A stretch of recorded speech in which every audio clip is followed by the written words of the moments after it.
arrancamos. Muy buenas noches, queridos amigos. Estamos de vuelta arrancando otra transmisión. Estamos teniendo problemas de vuelta con el Facebook. Así es que esta primera parte, hasta que podamos conectarnos, lo vamos a hacer aquí grabado. Posteriormente esto vamos a subir de todas maneras a las redes para que todos tengan acceso a esta primera parte en el caso que podamos conectarnos posteriormente al Facebook. Esta noche tenemos otro tema apasionante. Eh, el tema se titula Sabiendo que tiene poco tiempo. Dani Castro, ¿cómo estás, Dani? ¿Qué te cuenta el tema de esta noche?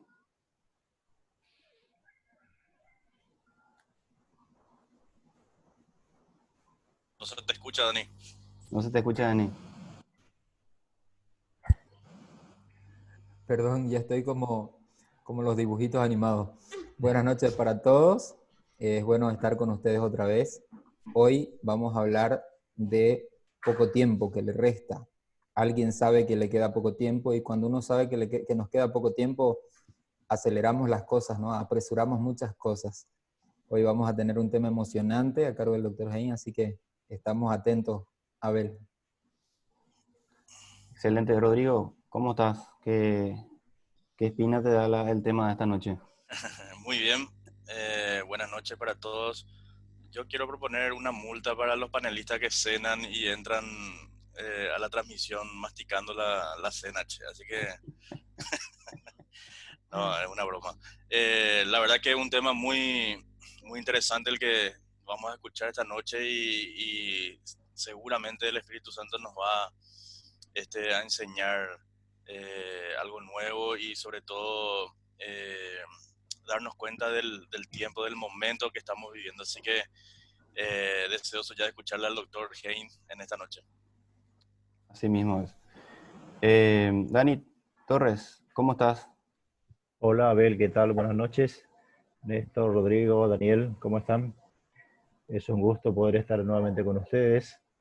Y bueno, el capítulo 12 de Apocalipsis es muy atrapante, ¿verdad? Porque los estudiosos lo llaman la bisagra y encierra todo un misterio, ¿no? Pero es un capítulo muy importante por la cantidad de información que tiene y por lo esclarecedor que es en su interpretación, digamos, relacionándolo con otros capítulos y versículos de la Biblia. Así que, Néstor, expectante estamos de poder escuchar tu presentación.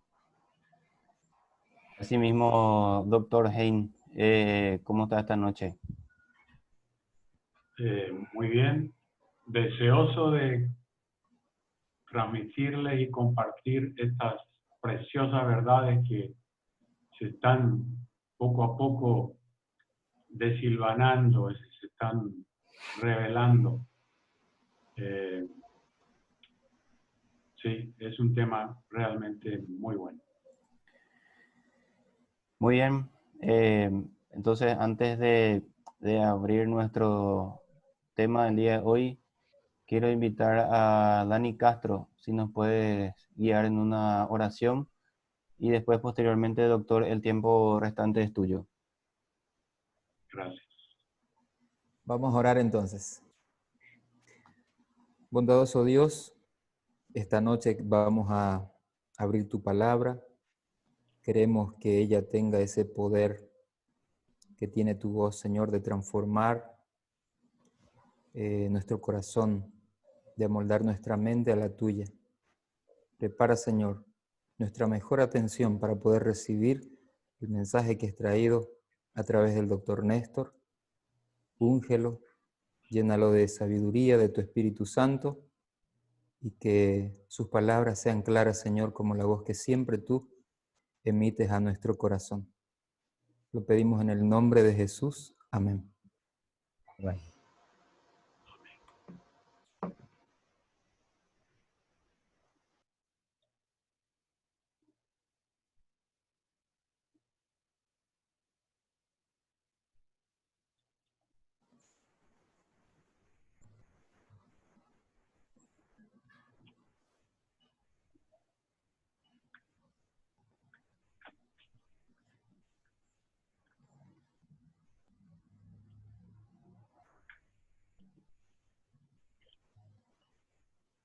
Muy bien, buenas noches. Estamos entrando a la bisagra, como dijo el doctor Daniel, la bisagra del libro. Antes que todo, quiero recordarles, como en alguna exposición previa, dijimos que el libro de Apocalipsis es una revelación de Jesús. Y a veces es medio complicado encontrar a Jesús, que nosotros tenemos la idea y la figura, el cuadro en nuestra mente de una persona benévola, pacífica, amorosa, misericordiosa, que lo es. Pero también debemos equilibrar ese concepto con el otro lado de Jesús. Por algo es que en el capítulo 5 se lo presenta como un cordero león. Y entonces quiero comentar brevemente unos textos antes de entrar de lleno en nuestro tema. Este versículo probablemente sea la base de toda una filosofía, una cosmovisión que tenemos muchos cristianos, y entre ellos los adventistas, de que estamos en una guerra, en un conflicto. Y por eso dice después.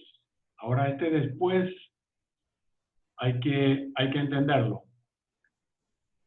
Y lo vamos a tratar de silvanar un poquito mejor. Pero dice, después hubo una gran batalla en el cielo. Miguel y sus ángeles luchaban contra el dragón, y luchaban el dragón y sus ángeles. Aquí está claramente descrito y puesto sobre la mesa los dos contrincantes de dos ejércitos. Aquí está la palabra batalla, está la palabra lucha, está Miguel y su ejército, sus ángeles, y está el dragón y sus ángeles. Ahora, si yo les preguntara a alguno de ustedes, ¿a qué se refiere este versículo? El versículo es avasallante, diría yo. Intrigante nos queda corto. No hay dudas, es contundente. Hay o hubo una batalla, y una gran batalla. Pero el tema es ¿cuándo? Las preguntas de siempre. ¿Cómo? ¿Dónde? ¿Con quién? ¿Para quién? ¿Contra quién y a favor de quién? En fin, podemos hacer una cantidad de disquisiciones. Y entonces vamos a dejar que la palabra y el testimonio, que son aliados, nos vayan aclarando estos conceptos. Hay un versículo en Efesios 6:12 que dice, porque no tenemos lucha contra carne y sangre, sino contra principados, contra potestades, contra los gobernadores de las tinieblas de este siglo, contra huestes espirituales de maldad en las regiones celestes.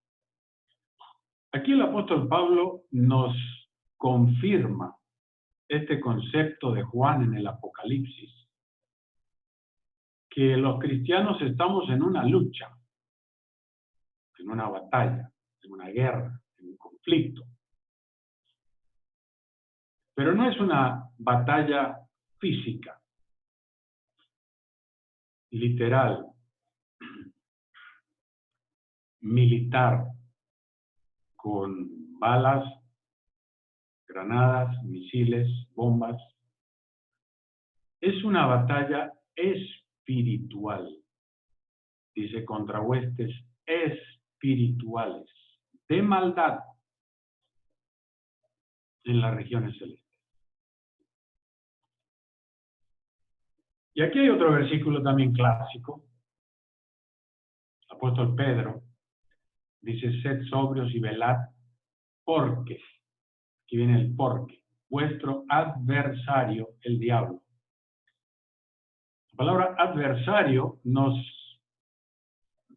abre la puerta muy claramente a una contienda, a una lucha. Es un enemigo, es un adversario, el diablo. Entonces después viene el cómo, como león rugiente, ¿verdad? Anda alrededor buscando a quien devorar. Hace un minuto decíamos que Jesús en Apocalipsis 5 se presenta como el león de la tribu de Judá, pero es un león cordero. Y acá está la misma figura, león, pero es otro león. Ahora este versículo, para terminar brevemente, seguramente que lo hemos escuchado y incluso temas, sermones, disertaciones sobre cómo nuestro enemigo, adversario, el diablo, es un león y entonces hacer las disquisiciones a partir de este concepto. Pero realmente lo que nos dice este versículo está acá, en cuatro palabras. Sed sobrios y velad. El por qué y el cómo son accesorios al mensaje. Y el mensaje es sed sobrios y velad. A mí me hace recordar el mensaje de Jesús en el Getsemaní, ¿verdad? Por 3 veces se lo dijo a sus discípulos que estaban vencidos de sueño. Velad y orad para que no entréis en tentación. Aquí tenemos otro versículo que también lo conocemos bien, Santiago en este caso. Someteos pues a Dios, resistid. Esta es la palabra clave. ¿A quién? Al diablo. ¿Qué significa resistir? Resistir significa una pelea, una batalla, una contienda, una medida de fuerzas. Y por supuesto, huirá de vosotros. Pero la clave es someternos a Dios. Realmente nosotros no podemos resistir nunca a un enemigo que nos supera miles, millones de veces, en fuerza y en experiencia.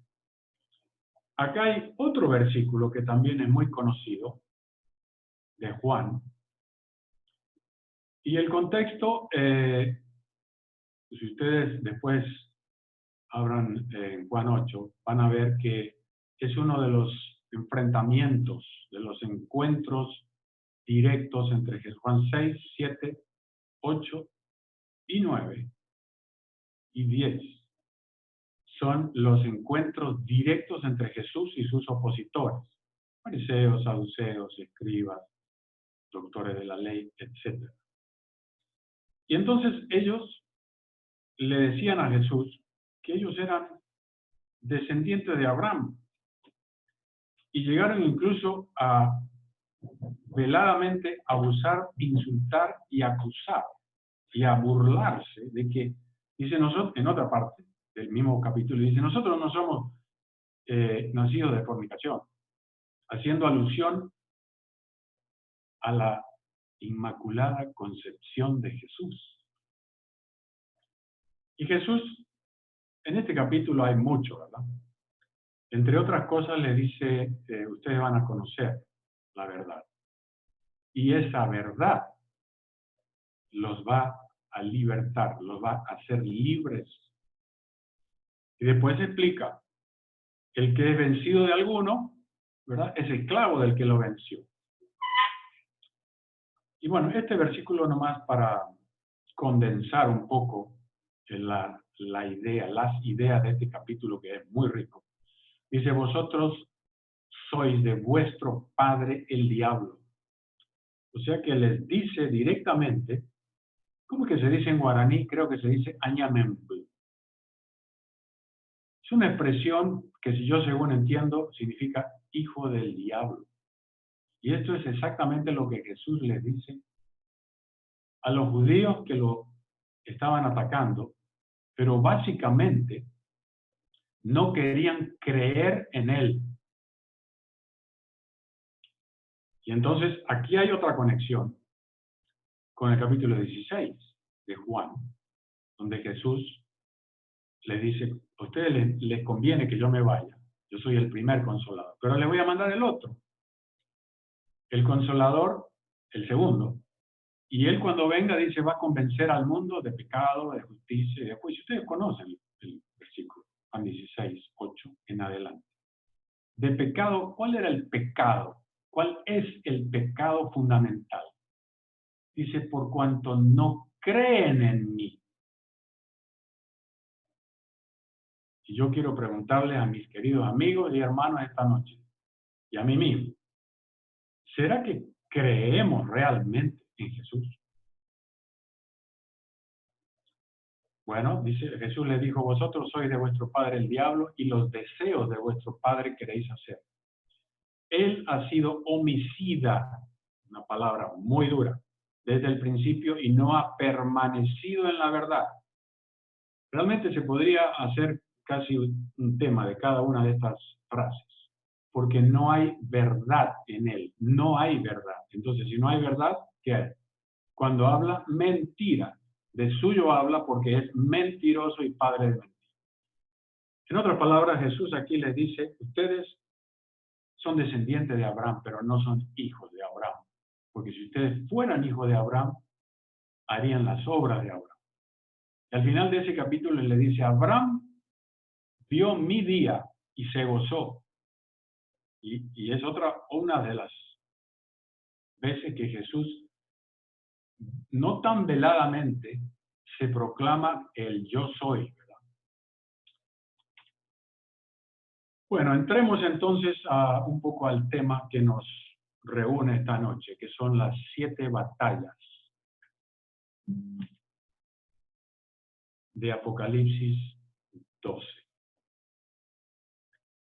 La primera batalla ya la leímos en el versículo 7. Y dice, después hubo una gran batalla en el cielo. Miguel y sus ángeles combatieron al dragón y el dragón y sus ángeles combatieron. Pero estos no prevalecieron ni se halló más lugar para ellos en el cielo. Y fue lanzado fuera ese dragón, la serpiente antigua que se llama Diablo y Satanás, que engaña a todo el mundo, fue arrojado a la tierra y sus ángeles fueron arrojados con él. Esta parte del Apocalipsis 12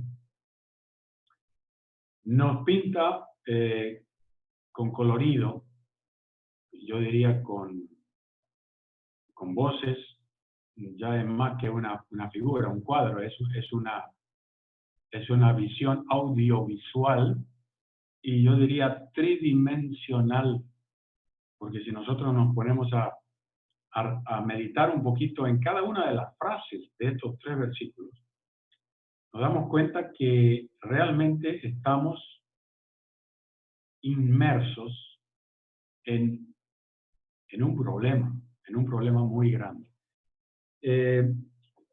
Disculpen, esto no es un problema. El pecado no es un problema. Porque todos los problemas en la vida se solucionan. Hay un adagio, creo que es oriental, chino, que dice, si el problema tiene solución, ¿por qué te preocupas? Y si el problema no tiene solución, ¿por qué te preocupas? Entonces de ahí viene otra frase, que ustedes la conocen perfectamente, dice, Señor, ayúdame a ver los problemas que puedo resolver y a dejar los que no puedo resolver. Y dame la sabiduría para ver la diferencia. Muy bien. Esta primera batalla es por el control del cielo. ¿Qué es el cielo? El cielo es un término técnico que usa la palabra de Dios desde el Génesis hasta el Apocalipsis, y es el lugar donde mora nuestro Creador, donde mora Dios, donde mora Jesús, donde mora el Espíritu Santo, y están rodeados de una infinidad de seres celestiales que obedecen a la voz de su precepto, dice Salmos. Entonces esta primera batalla se llevó a cabo en el cielo. Y una aclaración de los testimonios del espíritu de profecía. Dice, el gran Dios podría haber expulsado inmediatamente del cielo a este archiengañador. Pero ese no era su propósito. Daría a los rebeldes una justa oportunidad para que midieran su fuerza con su propio Hijo y sus ángeles leales. En esa batalla, la primera batalla, cada ángel elegiría, acá está la palabra clave, elegiría su propio bando y lo pondría de manifiesto ante todos. Entonces hubo guerra en el cielo, el Hijo de Dios, el príncipe celestial y sus ángeles leales entraron en conflicto con el archirrebelde y los que se le unieron. El Hijo de Dios y los ángeles fieles prevalecieron, y Satanás y sus seguidores fueron expulsados del cielo. Toda la hueste celestial reconoció y adoró al Dios de justicia. Ni un vestigio de rebeldía quedó en el cielo. Todo volvió a ser pacífico y armonioso como antes. Los ángeles lamentaron la suerte de los que habían sido sus compañeros de felicidad y bienaventuranza. El cielo sintió su pérdida. Entonces aquí hay dos o tres conceptos que quiero que no se olviden. Dios podría haber expulsado y aniquilado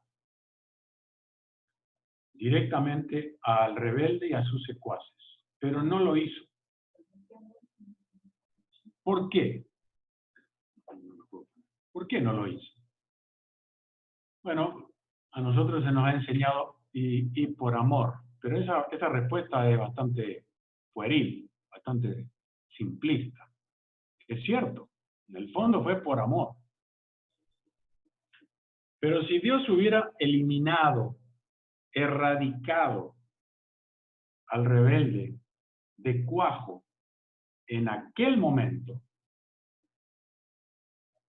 hubiera quedado una duda, un signo de interrogación demasiado grande y profundo en las mentes de los otros seres no caídos, no rebeldes, que no le dieron alas a esos sentimientos contra Jesús. De paso les digo, Lucifer, Satanás hoy, no tiene ningún problema con Dios el Padre. El problema fue, sigue siendo y va a seguir siendo contra Jesús, contra el Hijo, porque Él quería la honra, la gloria, la adoración que solamente se merece el Hijo. Entonces, cada bando, dice, en esa batalla, cada ángel elegiría su propio bando. Una batalla, indudablemente, que implica una elección, una decisión.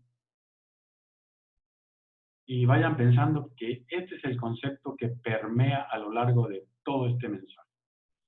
Y para terminar esta diapositiva, aquí hay algo que nos llena de tristeza, pero a la vez de alegría. Dice, todo el cielo sintió su pérdida. Hubo un grupo, ya lo vamos a ver, Apocalipsis nos dice que la tercera parte de las estrellas, que en profecía significa ángeles, fue lanzado fuera. Sin embargo, sabemos también por los testimonios que la hueste de seres humanos salvados por la sangre de Jesús, por la sangre del Cordero, vamos a reemplazar, vamos a ocupar esos lugares vacíos del cielo. Muy bien, seguimos adelante. Entonces el cielo vuelve a tener paz, que había sido disrupta por el rebelde y por todo lo que significó esto. Y entramos a la segunda batalla, que la encontramos en Génesis capítulo 3, donde ese rebelde, en forma de una serpiente, entra o sea, Eva, nuestra madre original, se separa de su esposo y entra en diálogo. Un diálogo muy seductor, muy misterioso, en una aventura, digamos. Y entonces empieza a escuchar, por ejemplo, el primer sermón acerca de la inmortalidad natural del alma. Dios les había dicho en el capítulo 2 de Génesis, ustedes coman de todos los árboles, miles, pero hay uno solo que no tienen que comer. Porque el día que ustedes coman, van a morir.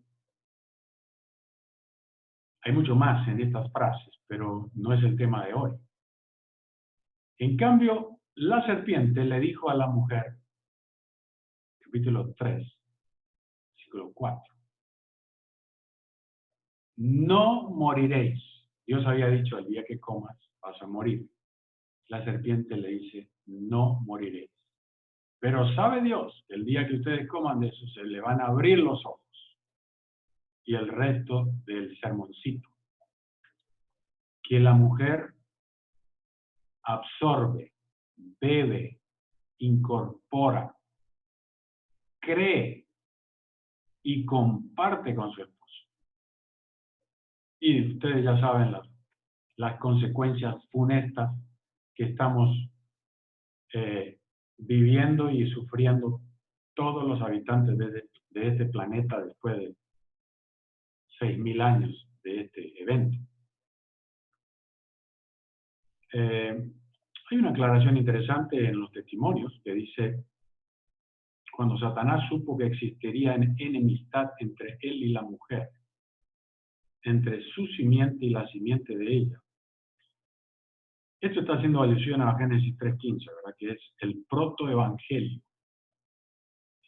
La primera vez que Dios da la promesa de un redentor. Entonces, cuando Satanás supo que existiría enemistad entre él y la mujer, entre su simiente y su simiente, se dio cuenta de que su obra de depravación de la naturaleza humana sería interrumpida, que de alguna manera el hombre sería capacitado para resistir su poder.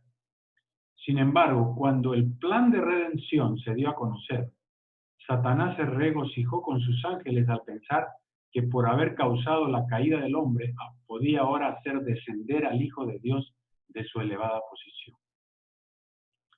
Satanás declaró que hasta la fecha sus planes habían tenido éxito en la tierra. La primera batalla la perdió en el cielo, pero ahora creyó que iba a poder ganar esta batalla en la tierra.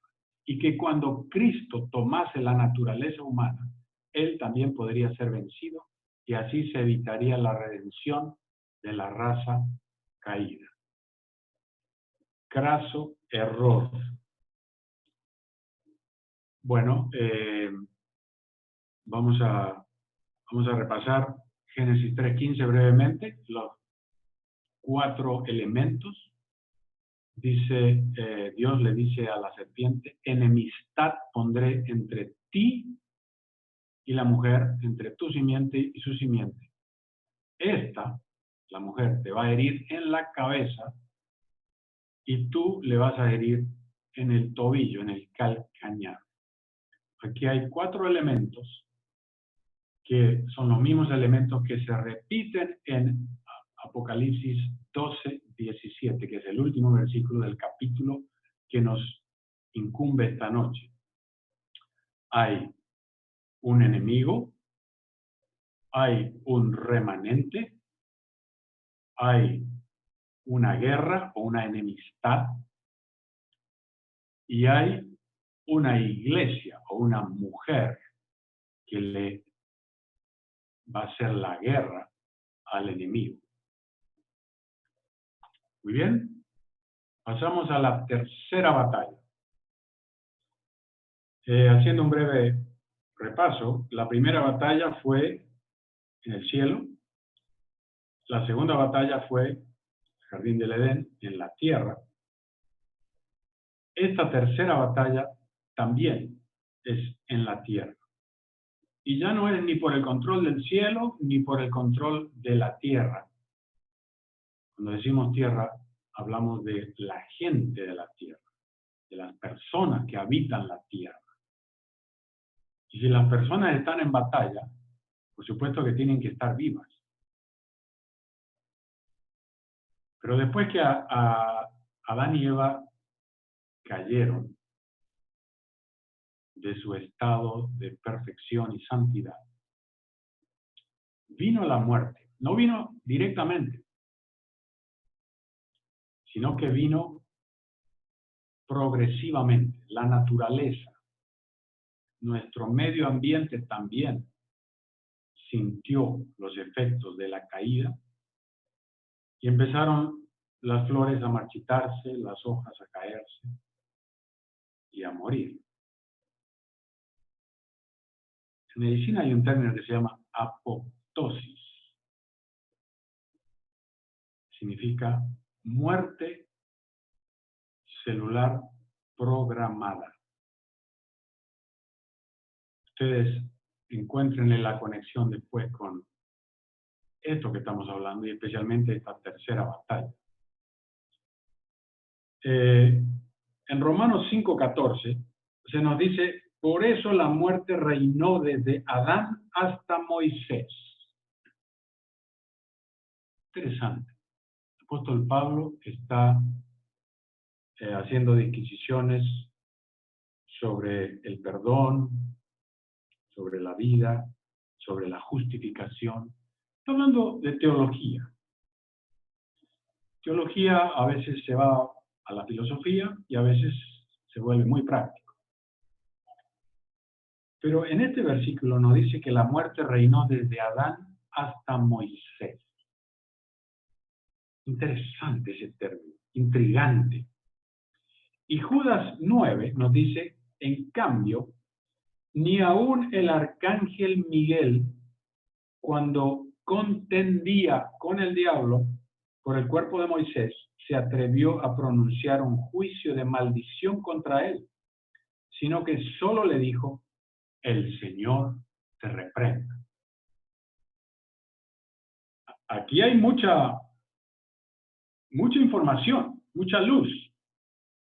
No toda, pero podemos saber, en primer lugar, que Jesús, en algún momento, antes de su encarnación, bajó a la tierra y vino a buscar a su siervo que descansaba en el polvo, su siervo Moisés. El hombre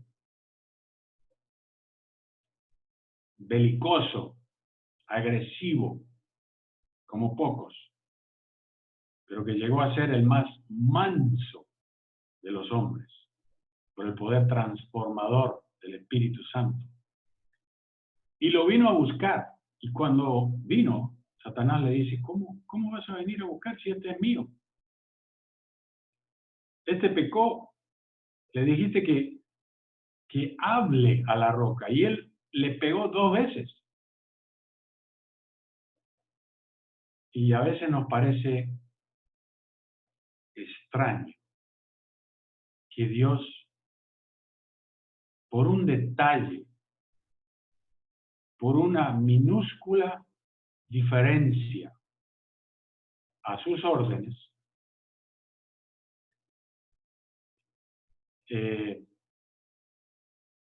coloque una consecuencia tan trascendente como fue cortarle el sueño, hoy decimos el sueño del pibe, el sueño de su vida a Moisés de entrar en la tierra prometida. Pero mis queridos amigos, quiero decirles que cuando Dios nos dice no, siempre es para darnos algo muchísimo mejor después. Lo único que tenemos que tener, paciencia. Entonces, vino Jesús, Satanás se enfureció,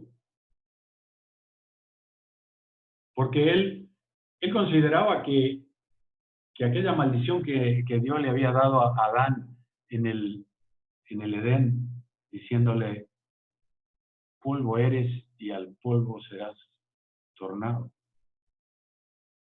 Entonces, Satanás consideraba que todos los que estaban en el polvo eran de él. Pero no es así.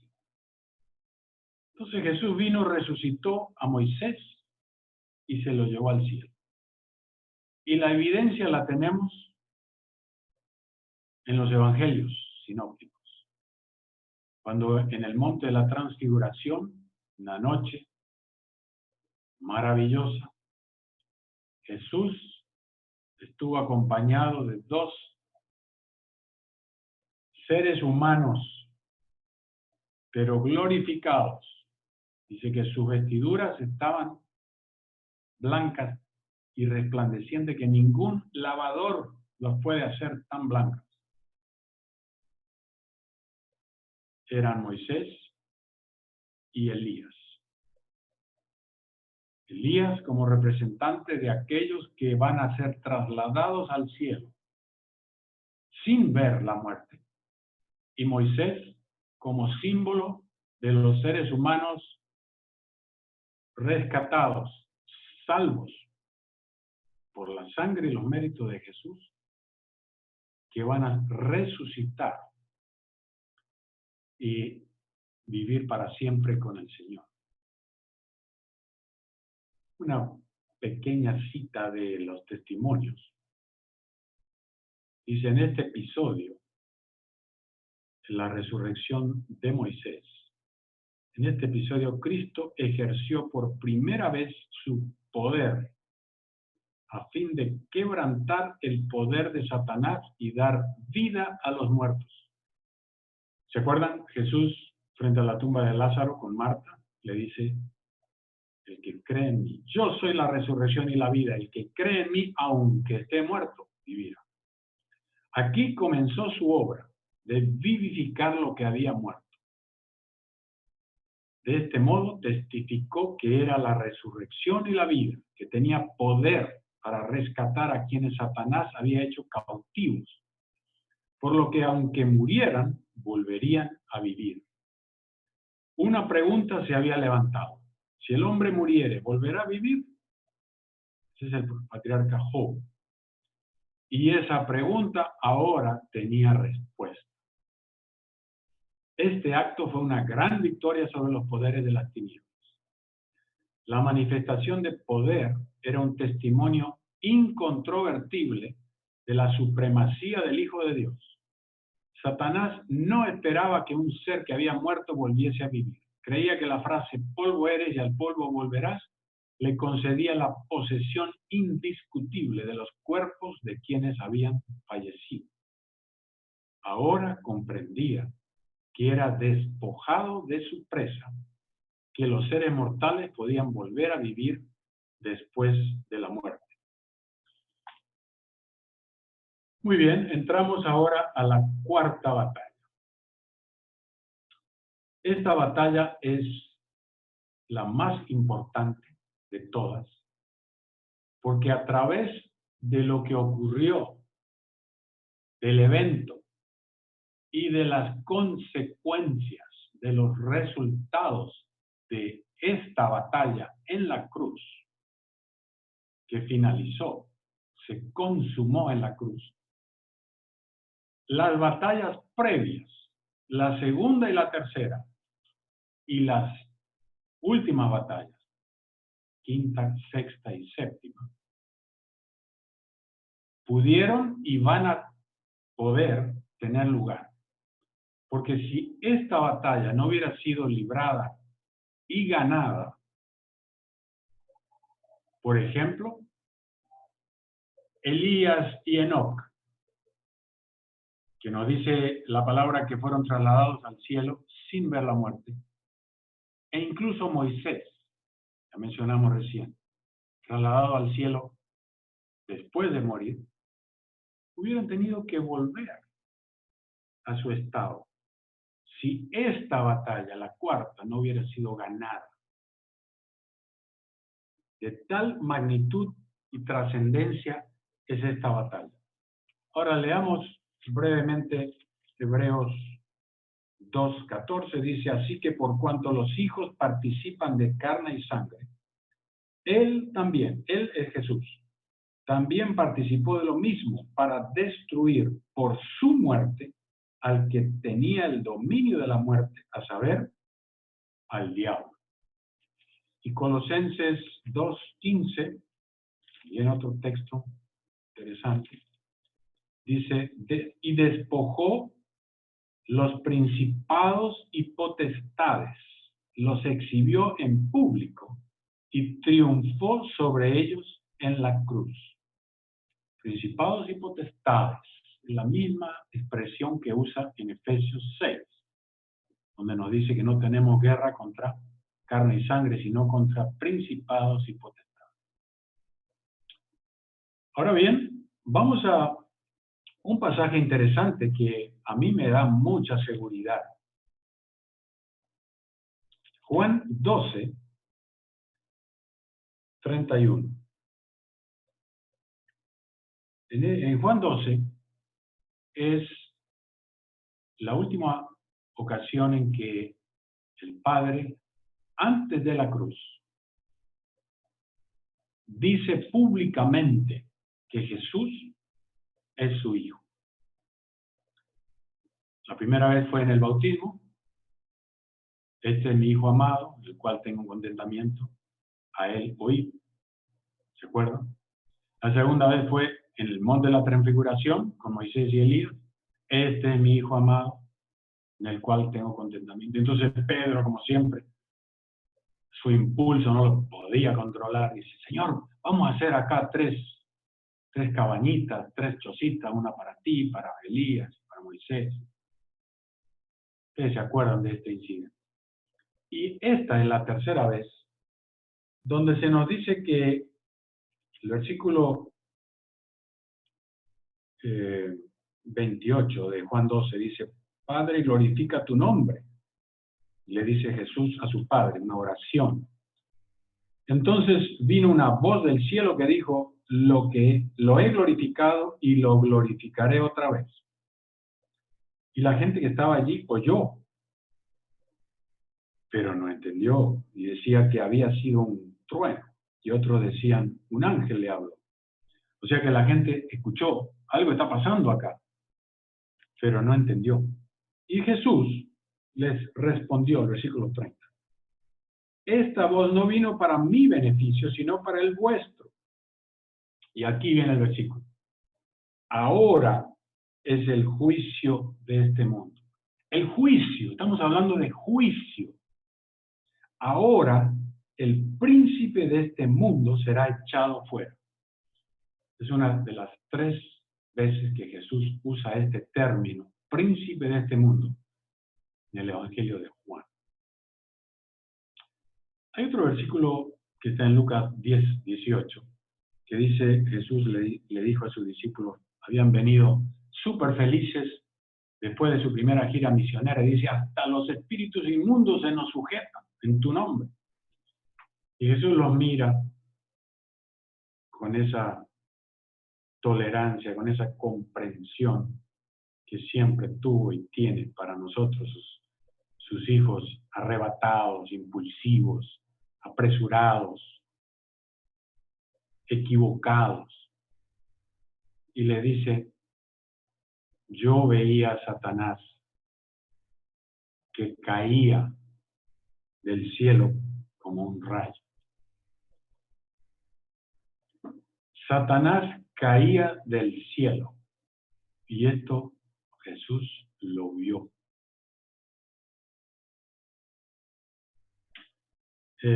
No voy a leer ningún pasaje de los testimonios porque hay demasiados. Y yo creo que no queda ninguna duda que Jesús ganó esta batalla con mucha honra y con muchas creces. Y la ganó solo. Aquí no había ángeles con él. Un repasito, la primera batalla en el cielo, por el control del cielo, Jesús la gana, Miguel la gana.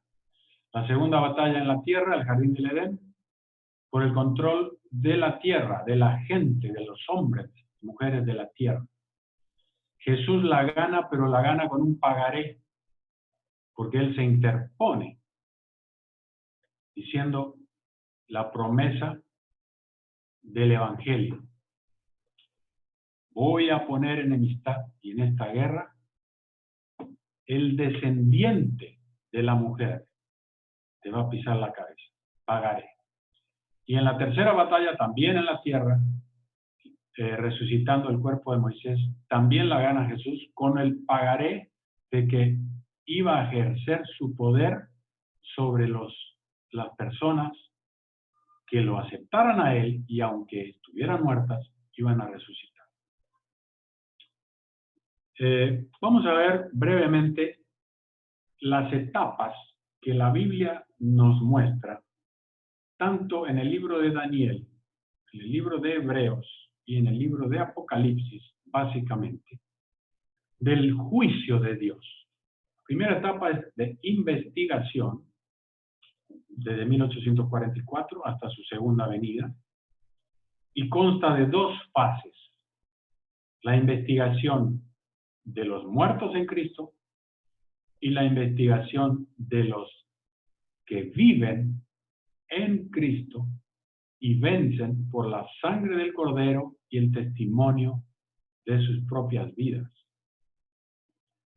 La segunda etapa es la etapa de revisión, el juicio que ocurre desde la segunda venida hasta el fin del milenio. Y la tercera etapa es la ejecución de la sentencia después del milenio. Vamos a la quinta batalla. Y esta batalla ocurre al fin del juicio de los muertos. El texto o los textos los encontramos en Apocalipsis 12, que es nuestro texto central. Y vamos a avanzar un poquito. Los versículos 7 y 9 ya leímos, vamos al 10. Y dice, entonces, después que Satanás, que engaña a todo el mundo y es arrojado a la tierra y sus ángeles fueron arrojados con él, dice, entonces oí una gran voz en el cielo, que decía, ahora ha llegado la salvación, el poder y el reinado de nuestro Dios y la autoridad de su Cristo, porque ha sido arrojado el acusador de nuestros hermanos que los acusaba día y noche ante nuestro Dios. Y ellos lo han vencido por la sangre del Cordero y por la palabra del testimonio de ellos, y no amaron su propia vida ni aun ante la muerte. Por eso, alegraos, cielos, y los que habitáis en ellos. Ay de la tierra y el mar, porque el diablo ha descendido a vosotros con gran furor al saber que le queda poco tiempo. Ahora tenemos que ir al libro de Daniel, porque no se olviden que el Apocalipsis es donde todos los libros de la Biblia se condensan y terminan. Y especialmente profetas como Daniel, que tiene profecías escatológicas, o sea, del tiempo del fin, al final de la historia. Ezequiel, los evangelios y algunas cartas del apóstol Pablo. Si vamos a Daniel 7, 13 y 14 nos dice: seguí mirando en la visión nocturna, y aquí en las nubes del cielo venía como un hijo del hombre. Llegó hasta el anciano de días y fue llevado ante él. Y le fue dado dominio y gloria y reino, y todos los pueblos, naciones y lenguas le sirvieron. Su dominio es eterno, que nunca pasará, y su reino nunca será destruido. Ajá. Entonces, aquí encontramos que al Hijo del Hombre, que se llega hasta el anciano de días, se le ha dado dominio, reino, ¿qué más?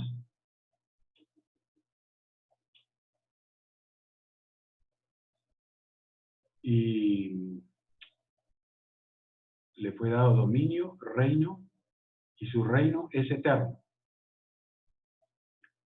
Entonces, ¿qué pasa acá? Daniel 7 es otro capítulo con demasiado contenido que no es el tema de esta noche. Pero nos habla de un juicio también. Versículos 9 y 10 de Daniel 7. Dice: mientras yo miraba, fueron puestos tronos, y un anciano de muchos días se sentó. Su vestido era blanco como la nieve, y su cabello de la cabeza como lana pura. Su trono llama de fuego, y sus ruedas fuego ardiente. Un río de fuego salía delante de él. Millares de millares le servían, y millones de millones asistían delante de él.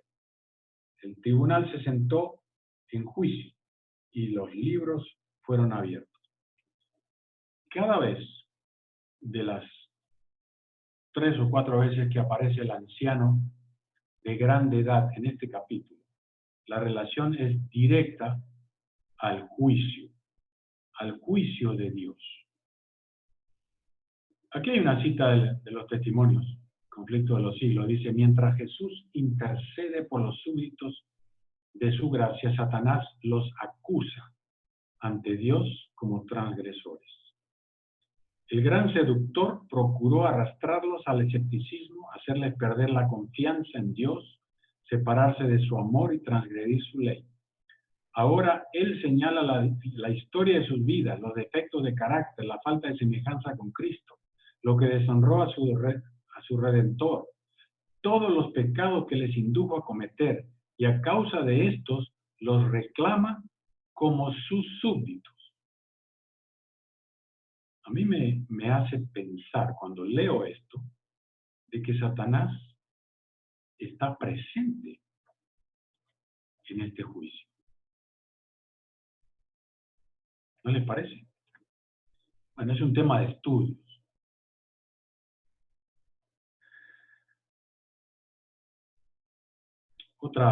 Otro pasaje del deseado de todas las gentes. Este es un libro muy conocido, un clásico del espíritu de profecía. Y dice: escenas pasadas y futuras se presentaron a la mente de Jesús. Vio a Lucifer cuando fue arrojado por primera vez de los lugares celestiales, o sea, la primera batalla. Miró hacia adelante a las escenas de su propia agonía, o sea, unas semanas después, cuando el carácter del engañador sería expuesto a todos los mundos. oyó el clamor consumado es de Juan 19:30, el cual anunciaba que la redención de la raza caída quedaba asegurada para siempre, que el cielo estaba eternamente seguro contra las acusaciones, los engaños y las pretensiones de Satanás.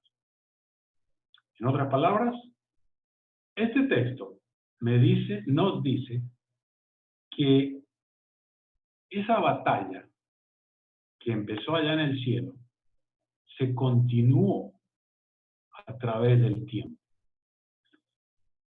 Y no solamente Jesús vio la primera batalla y la cuarta, que ya la vimos, cuando Él iba a ganar en ese consumado es en la cruz, sino que nos dice, más allá de la cruz del Calvario, con su agonía y vergüenza, Jesús miró hacia el gran día final, cuando el príncipe de las potestades de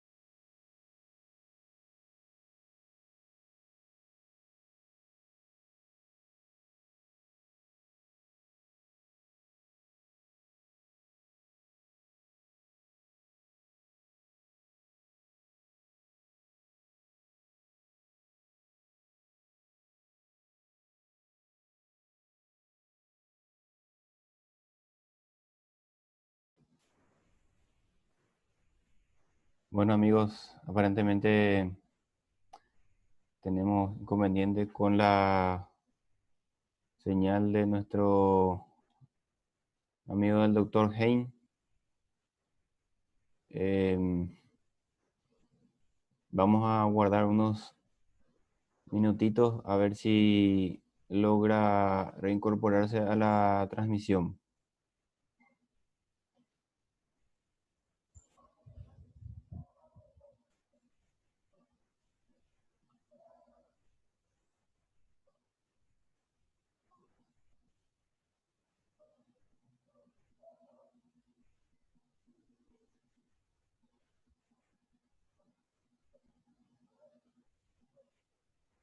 Sin duda que el clima no nos está ayudando. Hay mucho viento y para los entendidos técnicos eso nos ayuda mucho a las señales.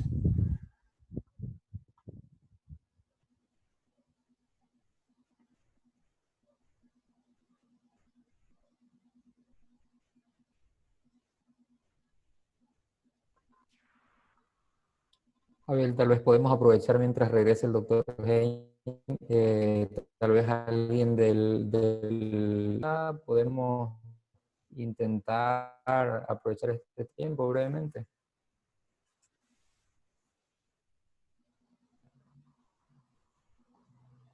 ¿Puedes coordinar eso, Dani? Yo voy a intentar comunicarme con el doctor para consultarle qué problemita tuvo.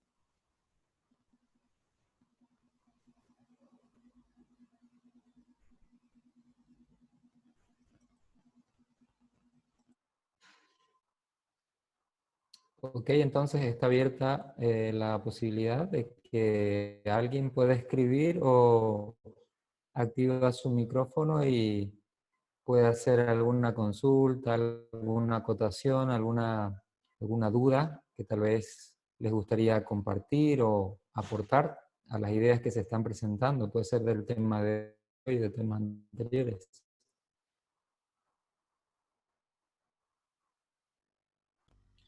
Quizás, Daniel, si me permitís, una, una idea con relación al juicio. Eh, Como bien está explicando el doctor Hein, el juicio tiene 3 fases en total. Y solemos llamar esas 3 fases como juicio investigador o juicio preadvenimiento, juicio de comprobación sucede después de la segunda venida de Cristo y durante los 1000 años en el cielo. Y por último, el juicio ejecutivo. Muchos quizás no sepan que desde el 22 de octubre de 1844, y vamos a estar estudiando eso más adelante, se inició esa primera fase del juicio, el juicio investigador. Pero lo que estaba diciendo muchos amigos quizás desconozcan es que ese juicio es solo para aquellos allí en ese juicio. Se pasa revista de los nombres de solo aquellos que en algún momento de sus vidas creyeron en Cristo o reconocieron a Cristo como su Salvador personal. Entonces, ¿para qué el juicio? Sería la pregunta de muchos. Y justamente para saber si hasta el final de sus días ellos fueron fieles y se mantuvieron firmes a esa profesión. Entonces, yo creo que es bueno siempre resaltar eso, porque no es que en los libros del cielo Dios pasa revista de todos los nombres de la humanidad desde Adán hasta el último, sino que en esa primera fase del juicio se va a solamente revisar los nombres de aquellos que en algún momento de sus vidas aceptaron a Jesús. Y Juan 3:18 es muy claro en eso, ¿verdad? El que en mí cree no es condenado, pero el que no cree, dice Jesús, ya ha sido condenado porque no ha creído en el nombre del unigénito Hijo de Dios. Así que solo eso, ¿verdad? Durante los 1000 años, allí sí van a ser juzgados Gracias, Rodrigo. aquellos que... Muy bien. A Estamos de ver vuelta qué con... novedades.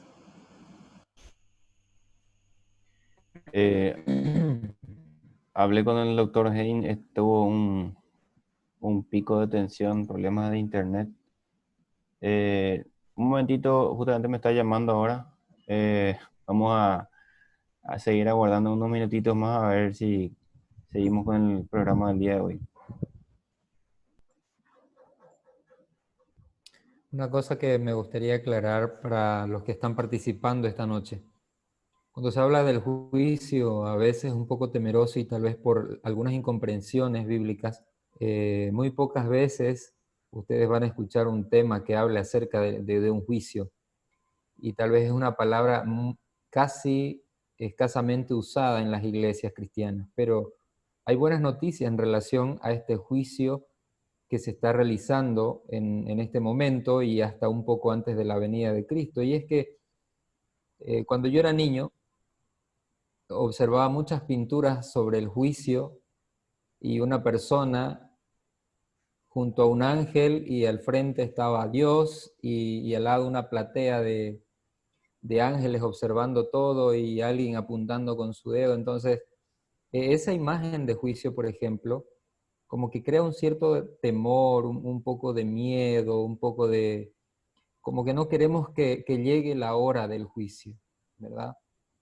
Sin embargo, en su bondad, en su misericordia, para todos aquellos, como dijo Rodrigo, que en algún momento de su vida aceptaron a Jesús, le entregaron su vida, estamos pasando en este momento en juicio. El juicio se está realizando.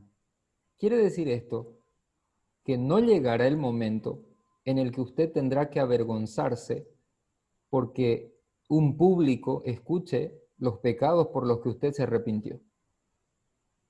Esa presentación de un juicio de esa manera es la que causa muchas veces miedo, desconfianza, inseguridad, temor y probablemente un débil deseo, un deseo secreto de que nunca llegue ese juicio. Entonces, la Biblia nos ayuda a entender de que ese juicio ya se está realizando. Nosotros no estamos allí en cuerpo presente, pero se está realizando.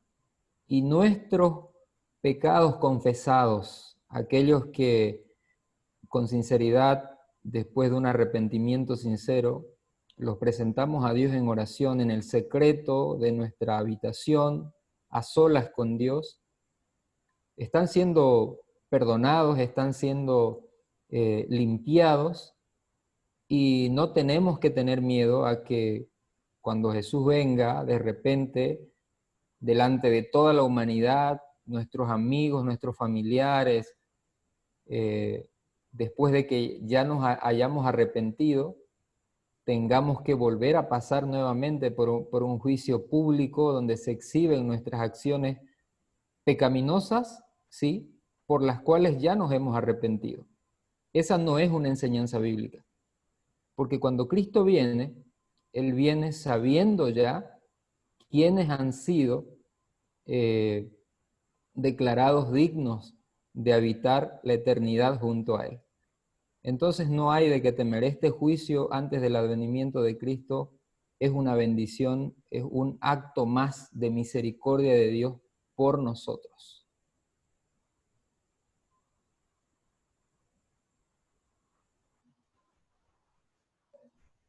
Es así mismo, Dani, como estabas comentando, ¿verdad? En varios textos de la Biblia y como mencionaba en su presentación Rodrigo, Jesús ya viene para separar el trigo y la cizaña. Por lo tanto, los veredictos ya están dichos para cuando Él vuelve por segunda vez. El doctor Hein ya está prestando su conexión, así es que en unos segunditos más estamos continuando con nuestra presentación.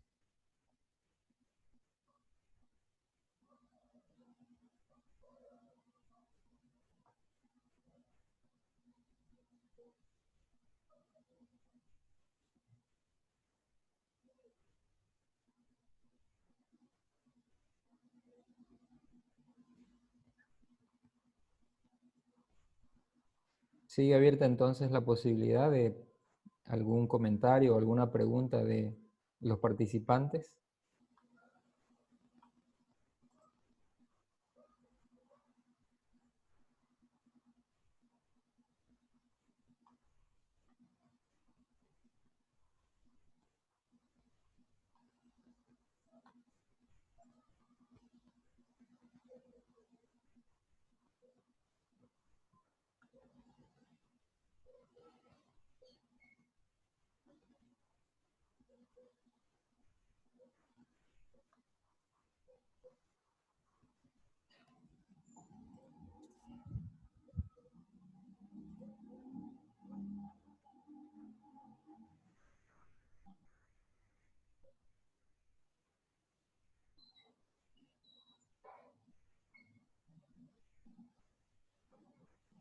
Ahí se conectó el doctor.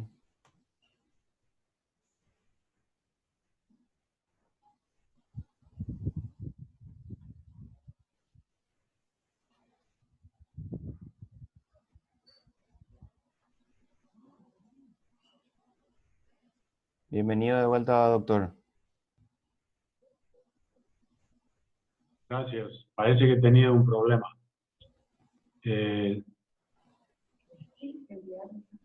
El diablo está furioso, evidentemente. ¿Sabes qué, Ariel? Abel, si me lo puedes pasar porque Ok, no me bajó, no me hizo el download. vamos a... Share screen tuyo.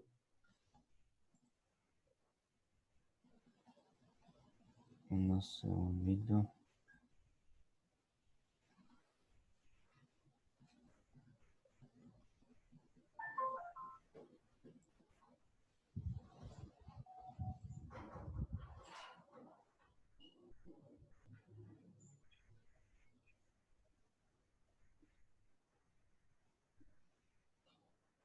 Estamos en la quinta batalla, doctor, ¿eh? Sí.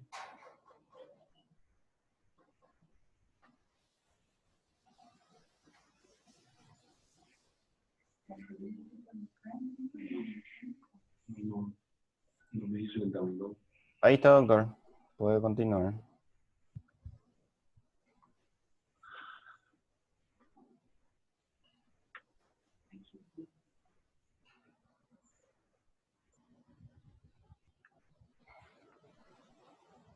Muy bien.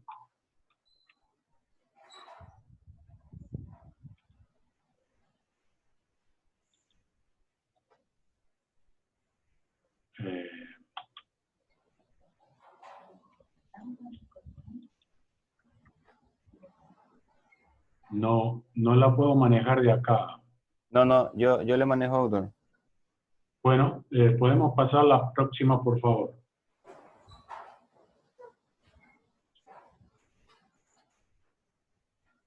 La sexta batalla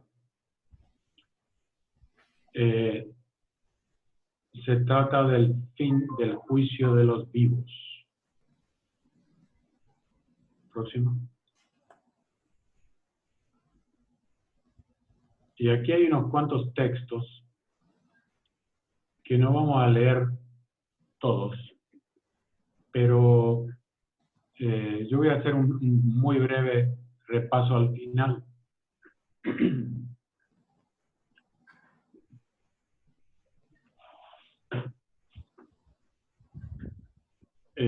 Volviendo un poquito a la quinta batalla. Si querés volver, si puedes volver una para atrás. Aquí hay una luz muy interesante de los testimonios, donde se nos muestra que durante la primera parte del juicio investigador, Satanás está presente aparentemente, porque él acusa y él tiene un diálogo con Jesús, con el abogado. Conflicto de los siglos 536. Mejor, 538. Mientras Jesús intercede por los súbditos de su gracia, Satanás los acusa ante Dios como transgresores. El gran seductor procuró arrastrarlos al escepticismo, hacerles perder la confianza en Dios, separarse de su amor y transgredir su ley. Ahora, él señala la historia de sus vidas, los defectos de carácter, la falta de semejanza con Cristo, lo que deshonró a su Redentor, todos los pecados que los indujo a cometer, y a causa de estos los reclama como sus súbditos. Este es un diálogo increíblemente real y cruel entre Satanás acusando, como siempre es el acusador, y sigue, Jesús no disculpa sus pecados, pero muestra su arrepentimiento y su fe. Y reclamando el perdón para ellos, levanta sus manos heridas ante el Padre y los santos ángeles, diciendo, los conozco por sus nombres, los he grabado en las palmas de mis manos. Acuérdense, Isaías 49:16. Los sacrificios de Dios son el espíritu quebrantado, el corazón contrito y humillado no despreciarás tú, oh Dios. Ese es el Salmo 51:17 acá. Lo mencionamos Isaías. Y al acusador de su pueblo le dice, Jehová te reprenda, oh Satán. Jehová que ha escogido a Jerusalén, te reprenda. De manera que en esta quinta batalla, que es el fin del juicio de los muertos, Satanás está presente allá en el cielo. Y si volvemos al pasaje de Isaías, de Apocalipsis 12, yo tengo la idea, estoy inclinado a pensar que este pasaje de que hubo una gran batalla en el cielo, una guerra, y luchaban el dragón y sus ángeles, y fue lanzado fuera el dragón, y ya no se halló más lugar para ellos en el cielo, se refiere específicamente a esta quinta batalla. ¿Por qué? Y porque la cuarta batalla, la más importante de Jesús en la cruz, donde pagó todos los pagarés presentes y futuros, fue en la tierra. Y nos dice Apocalipsis que la guerra esta guerra, esta batalla, está en el cielo. Y cuando comparamos Apocalipsis 12:10 con Daniel 7:14, que Daniel 7:13 y 14 es cuando el Hijo del Hombre se presenta ante el anciano de días, de grande edad, que este fue el pasaje que hizo patinar a los pioneros, a los mileritas en 1843-44, porque habían interpretado esa venida de Jesús ante el anciano, del Hijo ante el Padre, como la venida de Jesús a esta tierra, y eso no fue. Sino que aquí los testimonios también nos aclaran perfectamente. Por ejemplo, aquí en la página, el capítulo del juicio investigador, nos dice la pluma inspirada, la venida de Cristo descrita aquí no es su segunda venida, refiriéndose a Daniel 7:13 y 14. Él viene hacia el anciano de días en el cielo para recibir el dominio, la gloria y un reino que le será dado a la conclusión de su obra de mediador. Es esta venida y no su segundo advenimiento a la tierra la que la profecía predijo que había de realizarse al fin de los 2300 días en 1844. Entonces, en la quinta batalla, Satanás está presente en el juicio de los muertos, reclamando a esos muertos. Él con sus secuaces, seguramente con sus registros. Noé, Abraham, David, Set, Matusalem, Noé, todos. Estos pecaron, y aquí están los registros. Pero dice que Jesús no le dice nada, solamente levanta sus manos y le dice, Padre, yo los conozco por sus nombres, ellos se arrepintieron, aceptaron mis méritos en su lugar, y entonces son míos. Entonces, si querés pasar a la siguiente, por favor, a ver. En cambio, en la sexta batalla, es el fin del juicio de los vivos. Y aquí, los testimonios, conflicto de los siglos, nos dice, así como Satanás influyó en Esaú para que marchase contra Jacob, así también instigará a los malos para que destruyan al pueblo de Dios en el tiempo de angustia. Como